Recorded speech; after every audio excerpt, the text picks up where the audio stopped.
কিছু কথা তিক্ত হলেও সত্য।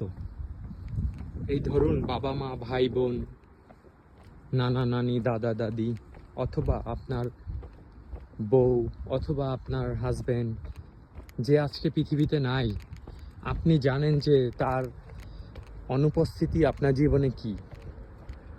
আমরা কিন্তু আমাদের লাইফে যারা খুবই কাছের মানুষ, এই যান্ত্রিক জীবনে তাদের মূল্য দিতে জানি না।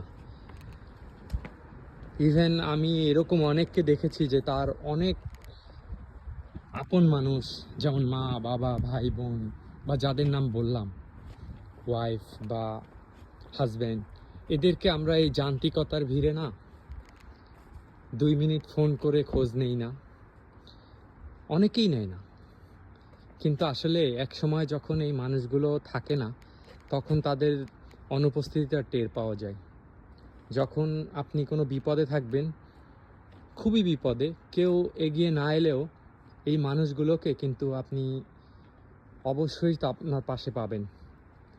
সে আপনার সাহায্য করতে পারুক আর না পারুক, মাথায় হাত বুলিয়ে কিন্তু ঠিকই বলবে যে সব ঠিক হয়ে যাবে। যার বাবা নেই, যার মা নেই, যার নানা নেই, নানি নাই, মামা নাই, মামি নাই, দাদা নাই, দাদি নাই, সে জানে যে এক সময় কিন্তু এই মাথায় হাত বোলানোর মতো মানুষগুলো হারিয়ে গেছে। এবং এই হারানোর যে কত বেদনা, আপনি লাখ টাকা, কোটি টাকা দিয়েও কিন্তু এই হারানো মানুষগুলোকে আনতে পারবেন না, যে কিনা আপনার মাথায় হাত বুলিয়ে বলবে যে সব কিছু ঠিক হয়ে যাবে, চিন্তা করো না। তাই সময় থাকতে মানুষগুলোর যত্ন নিন, আপনার প্রিয় মানুষগুলোর যত্ন নিন। দেখবেন যে আপনি মনে একটা আলাদা শান্তি পাবেন।